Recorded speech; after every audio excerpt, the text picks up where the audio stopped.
From Deadline headquarters in Nairobi, Kenya, I'm Nema Atieno. Thank you for joining us, our viewers from Kenya and around the world, to Deadline News Today, where we share with you what's new and trending on arts and culture, health, economics, and education. On to our top stories today. Jubilee-nominated member of County Assembly was forced out of private members' club after berserk in a bar and hitting a revealer with a beer bottle. A video clip of Susan Nyambura showing her and her husband Patrick Munjiri hitting Richard Nderut with the beer bottle and pouring alcohol on him. This caused uproar among Jubilee Party members in Nakuru County. 21 governors are set to leave office after serving their constitutional terms.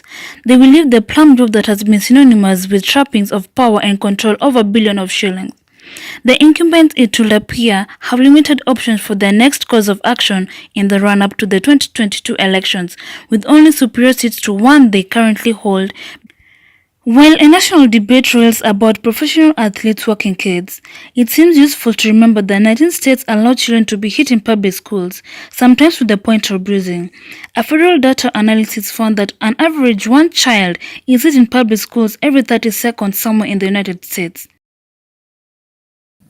For our special story today, the debate is still ongoing about athletes' working kids in schools. It is important to notice that 19 states still allow children to be hit in public schools to the point of bruising in the United States.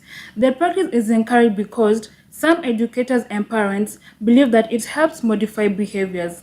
Let's take a look at the situation in Kenya, where students are disciplined by either being caned or being punished, while others are not. This has brought a lot of issues in the country. Send me your thoughts and comments on my Twitter handle at Nema Atieno and on Facebook at Nema Atieno. #Discipline in schools. I can see some of your comments on our topic of today. At Marion Kesa, she is saying that discipline is not a bad thing, but the extent to which it should be given should be measured.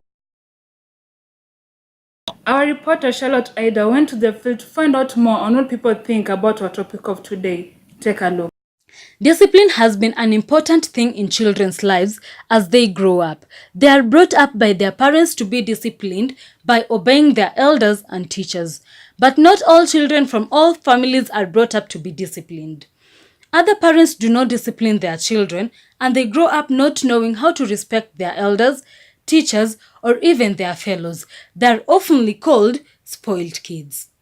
When they go to school, they tend to disobey their teachers, and whenever they're about to be disciplined, they call their parents, who later make it a big deal for their children to be disciplined for doing a wrong mistake. But discipline at times, especially caning, is usually overused by discipliners to the point of bruising, which may lead to a court case. Others are also disciplined by being given punishment. Recently, the issue to ban caning from school was taken to Parliament, but the Cabinet Secretary for Education, Amina Mohamed, wanted caning to remain to curb school unrest. Discipline should be instilled among children. I got to find out how discipline was conducted in school and if it's effective. Okay, in our school, we were not beaten. Okay, we were just given manual work. Our principal felt that beating students will just create a bad relationship between teachers and students, and it won't make it better. So we were just given manual work, but not being caned or kneeling down. Yeah. It was right, because at the end of the day, when I was out of high school, we had that good relationship. You couldn't hear someone saying, "Oh, I hate this teacher because he caned me or she caned me." So it was just okay for me. We used to be caned doing manual work like digging canals, planting flowers, all those tough punishments we used to be given so as to correct us after one did a mistake, kneeling down, all those. For me, well, I don't think it made any changes for me, because I'd prefer if someone is wrong and we were supposed to be corrected by talking, by advising us. But you see, if you beat a person, that means the person will become rebellious at some point, because no one likes pain. But I feel like if you were to correct us by advising us and talking to us, it will be better than caning us, because it also reduces the grudges, the misunderstandings. So talking is the best way to correct a person. I feel like they listen more, other than you inflicting pain on them so as to have them listen to you. Reporting for Deadline News, I am Charlotte Ida. Our reporter joins us live from Kisumu. Charlotte, if you can hear me, tell us more on what you found, on what people think about our topic of today, and what is your opinion on our topic. Neema, I'm getting mixed reactions from our topic of today. Some are saying that they were being disciplined by being caned, while others are saying that they were given punishment like slashing. Others are also saying that they were not caned, but they were being punished. I believe discipline should be a way of making the students learn from the mistakes and not to the point of causing bruises and major injuries. Thank you, Charlotte. Before we get deeper into the topic of today, at Sifa Imelda, she is saying that the more we punish these students, some of them get used to it that it doesn't even bother them, so caning should be abolished. The topic of discipline in schools is a very crucial topic. We have guests with us who will help us to discuss more about this topic.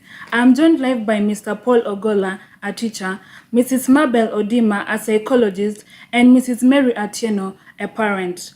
Thank you for joining me on Deadline News today. To the first question, Mr. Ogola, how do you discipline your students? The students, we used to discipline them by caning them. Some we used to punish them, give them punishment like we used to make them to dig a compost pit 2 by 2 meters wide and 2 meters deep. But it reached a point in time the government said that we should not punish the students as teachers, and therefore we stopped doing that. And are the disciplinary actions effective? They are effective, but now they are crippled because the government don't want the teachers to discipline the students. How will it be effective? It can't be effective. So what happens is that we embrace the student with their awkwardness.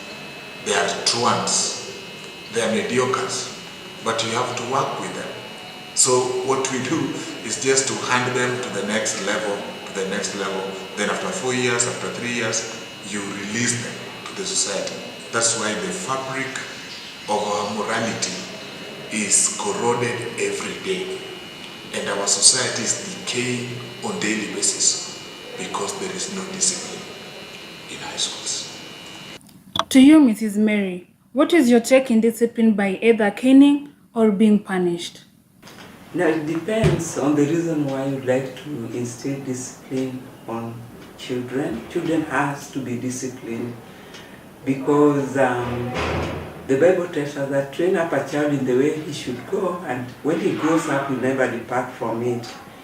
And when a child does a mistake, there must be ways of correcting this child by disciplining the child. If we don't discipline them, they will grow wayward without any direction. To you, Mrs. Odima, is it right for a student to be disciplined by either being caned or being given punishment? Yeah, we cannot afford to withdraw punishment and rewards in whatever form. And in the case of the caning, there should be a lot of balance right from home before the child goes to school. And which ways can you recommend for schools to use in disciplining their students? As a parent, I experienced a time when one of my children was, according to me, overbeaten by a teacher. And we had to discuss, because now there's a problem of balancing how to met out the punishment. So the parents and the teachers should actually discuss, but we should not let children escape with behaviors that need to be addressed. This brings us to the end of the Opinion Leader segment. Thank you for honoring our invite. I will read one more comment on Twitter at Nora Abiambo. She is saying that indeed our children need to be disciplined in order for them to grow upright and in the right way. Welcome to my hub where I get to discuss with you my opinions on our topic of today. When I was in high school, we were disciplined by either being caned or being given punishment. The caning was not to hurt us, but to correct us on our mistake, same as to punishment, where one could be told to go and slash, clean the dormitories or the dining hall. The debate is still ongoing on whether caning should be abolished in schools. In my opinion, caning should still be there, but it should be used sparingly, in that when there is no caning, students will disobey their teachers since nothing will be done to them. As it is said, charity begins at home. It is also upon their parents to discipline their children when they grow up, so that when they go to school and they are punished by their teachers, they should not blame it on the teachers, but on themselves. Discipline should be instilled in school. This is because it brings obedience among the students. This brings us to the end of Deadline News today. Join me tomorrow at the same time, same place. Thank you for tuning to Deadline News today. I was your host, Nema Atieno.